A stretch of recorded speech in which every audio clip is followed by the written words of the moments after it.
सदर इजलास दाइश पर तशरीफ फरमा कृष्ण प्रसाद साहब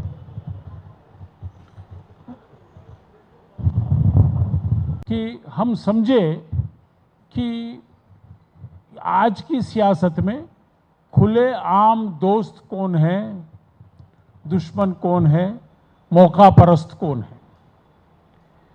हमेशा मौका परस्त को दुश्मन का दर्जा दे ही नहीं सकते, वैसे दोस्त भी बना के फिर नहीं सकते। मौका परस्त को भी समझना बहुत जरूरी है। अब आज की उन्वान है ये वक्फ अमेंडमेंट बिल किसके लिए। बहुत बेहतरीन उन्वान सीपीआई हैदराबाद सिटी काउंसिल ने आज की इस प्रोग्राम को दिया है, क्योंकि हमको समझ में आना चाहिए ये मरकजी हुकूमत में बदलाव आने के बाद 2014 से जो आज तक चलते हुए आ रही है कार्रवाई किस रुख पकड़कर क्या करने जा रही है। मैं सारे नहीं गिनाना चाहता हूं, नोटबंदी हो या जो भी हो, इनका मकसद क्या था, इनके कार्रवाइयों में हमें मिला क्या था। तकरीबन छोटे छोटे कारखाने इस देश के अंदर तकरीबन इनके हिसाब से 10 लाख छोटे छोटे कारखाने बंद हो गए। ये 2 करोड़ लोगों को रोजगार देने का वादा करे और सक्सेसफुल हुए हैं। कम से कम 8 से 9 करोड़ लोगों को, 10 करोड़ लोगों को बेरोजगार बनाने में। हर एक के खाते में 15 लाख रुपए देता हूं बोले, और नोटबंदी के वक्त हर एक आदमी गरीब रिक्शा चलाने वाले के 7,000 10,000 जितने भी पैसे घर में कहीं छुपा के रख लिए वो सब भी लूट लिए। ये सब अपना वादा कुछ है, उसके खिलाफ ये लोग काम करते क्यों करते हुए आ रहे हैं।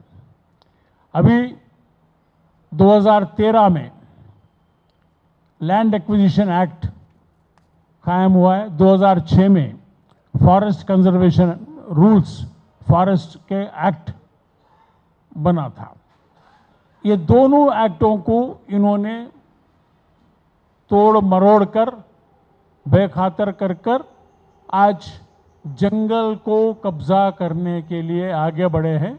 और जंगलों को कब्जा करने के वास्ते ये लोग ऑपरेशन कगार वहां पे चला रहे हैं। मैं ये सारे मसले आपके सामने इसीलिए रख रहा हूं। मैं कई बार हमारे जमीयत अहले हदीस वाले बुलाते थे, मैं बोलता था आपके मस्जिद के ऊपर जब पत्थर फेंका जाता है तो आप लोग परेशान हो जाते हैं, लेकिन आम किसान अगर से भूख हड़ताल पर बैठा है, एहतजाज कर रहा है, तो वहां पे आप कहीं दिखते नहीं। आज हम इंडियन नेशनलिस्ट मूवमेंट के तरफ से सीपीआई के हैदराबाद सिटी के और तेलंगाना स्टेट के सरपरस्तियों से हमने रिक्वेस्ट की कि आज ये काम आप करिए, क्योंकि बहुत जरूरी है इस देश में क्या हो रहा। दलितों को अलग करके मार दिया जा रहा है। जब तक दलित सदर थे रामनाथ कोविंद, तो वार दलितों के खिलाफ चल रहा था। अभी ट्राइबल सदर बन गए राष्ट्र प्रेसिडेंट द्रौपदी मुर्मू, तो इसीलिए ट्राइबल एरिया में बंदूक चल रहा है, क्योंकि ये सारा जमीन हड़पना चाहते हैं, जंगल का जमीन हड़पना चाहते हैं। मणिपुर में इतने हजारों में लोग की हत्या हो रही है। क्रिश्चियन हिंदू की झगड़ा नहीं है, वो झगड़ा जमीन के वास्ते, जमीन के अंदर खदान के वास्ते, और खदान लूटने के वास्ते क्रिश्चियन का बहाना देके आप काट रहे लोगों को, मार रहे लोगों को, क्योंकि वो खदान चाहिए अदानी को। हिंदुस्तान के जंगलों के अंदर जो खदान है वो चाहिए अदानी को। और मेरे प्यारे अजीज भाइयों, आज औकाफ की जमीन चाहिए अदानी को। ऐसा कुछ नहीं कि ना औकाफ की जमीन आज बरकरार है। हमारे ही लोग, खासकर मुसलमान जिसकी सरपरस्ती में औकाफ चलती थी, वो लोग भी खा चुके हैं, लेकिन वो चोरी होती है, क्योंकि हमारे पास आवाज आते रहती है कि औकाफ की जमीन कौन ने खाया, उन्हें खा लिया, इन्हें खा लिया, इन्हें खामोश हो गया, वकील खामोश हो गया। सही बात है, वकील खामोश हो गए, वकील को खरीद लिया गया, औकाफ के बोर्ड को खरीद लिया गया, मुतवल्ली को खरीद लिया गया। ये सब चोरी है, चोरी में जमा होते हैं।